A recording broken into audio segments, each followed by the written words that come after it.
به پرواز در میآید। পশ্চিমা দুনিয়ার চোখ রাঙানি উপেক্ষা করে ইরান তার সামরিক ভাণ্ডারে যোগ করে যাচ্ছে একের পর এক ক্ষেপণাস্ত্র, ড্রোন সহ ভয়ঙ্কর সব অস্ত্র।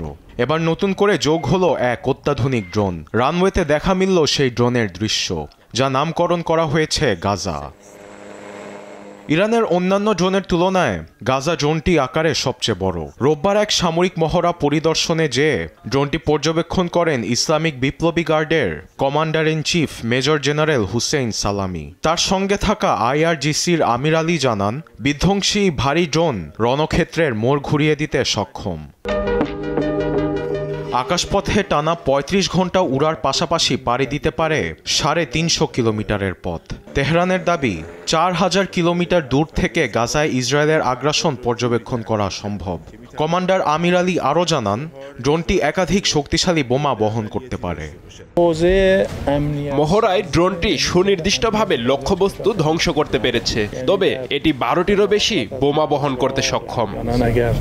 ইরানের সার্বভৌমত্ব রক্ষার পাশাপাশি জঙ্গি দমনে ভূমিকা রাখবে গাজা ড্রোন। সীমান্ত নিরাপত্তার পাশাপাশি জঙ্গি দমন ও বিভিন্ন চোরাচালান ঠেকানোর পাশাপাশি সব ক্ষেত্রেই গাজা ড্রোন ভালো ফলাফল আনবে।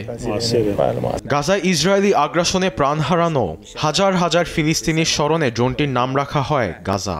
এটি নির্মাণের পেছনে অবদান রাখায় তার প্রশাসনকে ধন্যবাদ জানান ইরানের সর্বোচ্চ নেতা আয়াতুল্লাহ আলী খামেনি।